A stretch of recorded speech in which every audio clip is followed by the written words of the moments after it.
Hello and welcome. Uh, Sounds not right.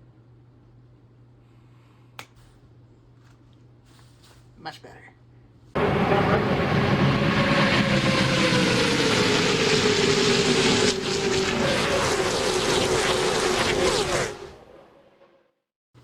Welcome to a fire suit edition of the Rowdy Roundup.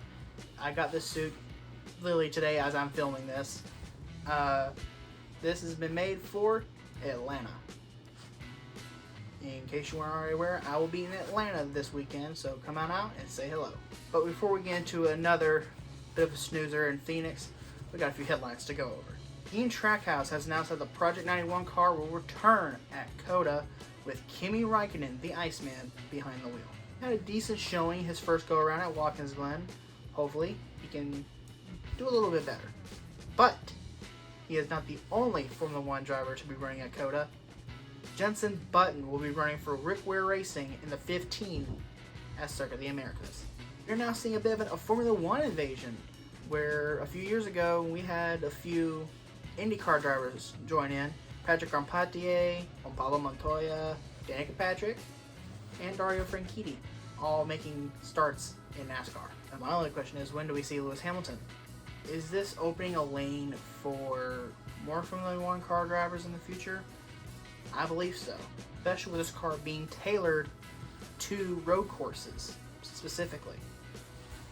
Jimmie Johnson, in addition to running at COTA in a few weeks, he will also be running the Coke 600. That will be his third race of the season, on top of the Daytona 500 and as well COTA. Another kind of a big announcement: Carson Hocevar will be running a limited schedule for the Xfinity Series for Spire Motorsports in the 77. He earlier this week tweeted just the number 7. Don't know if that was an accident, if he was trying to leak something, but at the time we thought Corey LaJoie will be running the 9 car for Chase Elliott while he was out injured. That, however, has been debunked. And by being debunked, I mean Josh Berry will now run the whole way through Chase Elliott's injury on the ovals, and any road courses that pop up will be run by Jordan Taylor from IMSA.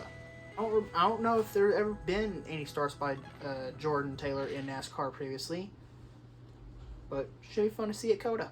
Final headline: as I said, I am going to Atlanta, but something interesting is going to be happening in Atlanta. They have extended the pit road all the way out to the backstretch, where you will be entering.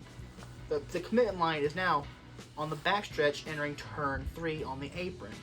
That's the commitment line, meaning you'd be running pit speed all the way around the apron to pit road. Now, I understand why they did this. At Daytona Talladega, when you're getting on pit road, they normally fan out. They have room to fan out. At Atlanta, they don't really have room to fan out. And with this being a pack race, I guess they're trying to reduce the amount of incidents that would happen going into pit road. But I can just see it now. Someone going down the apron into the pits, and they have a wreck on the top, and they get collected trying to pit. And now into the United Rentals 500 at Phoenix Raceway. Like I said, this race was another Hendrick-dominated snooze fest. Nothing happened in stage 1. It went caution-free. William Byron would win stage number 1, and Kyle Busch would finish 10th. On to stage 2. Once again, Kyle Busch speeds on pit road. Gotta nip that in the bud. Eric Almirola had a lug nut break off after not being properly installed, and the hub breaks off. He hits the wall, bringing out the first caution of the day for incident. They initially held him for 2 laps, though I do not know if any vacation time is coming for any crew members. Another story of the race: Kevin Harvick was climbing all throughout the race. He would be there in the end, as we'll talk about that here in just a second. And Kyle Larson wins stage number 2. Like I said, Hendrick was dominant all day. Larson and Byron were the top 2 for most of the afternoon. It would be a Hendrick top 2 until, with 43 to go, Kevin Harvick would take the lead away from Kyle Larson.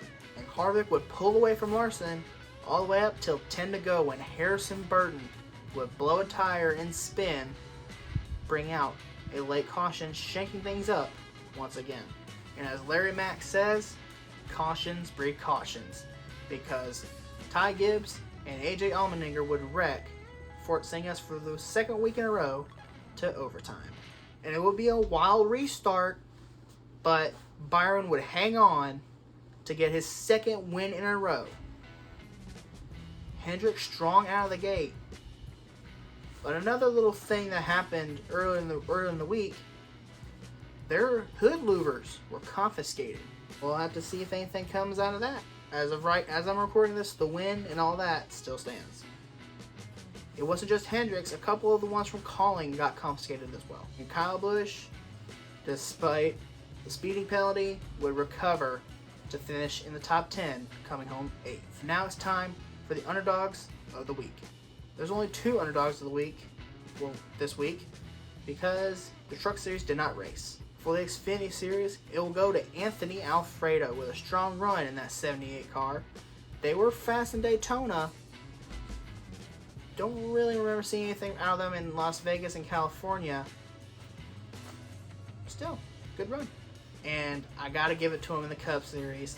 Josh Berry, substituting for the injured Chase Elliott, is the underdog of the week, coming home with his first top 10 in the Cup Series. He had an up and down day. He wasn't up in the top 10 most of the day, but when it got to the end, he made it. Is that a confidence booster? We shall see. And that will conclude this edition of the Rowdy Roundup. Hopefully you guys have enjoyed. Like I said, I will be in Atlanta this week. Friday is going to be a washout, so I won't be there on Friday. But Saturday and Sunday, I will be there. And on Sunday, I'll be dressed up in this, with a hat, matching hat, and flag to vote. Feel free to come on by, say hello. And as always, go Rowdy Nation.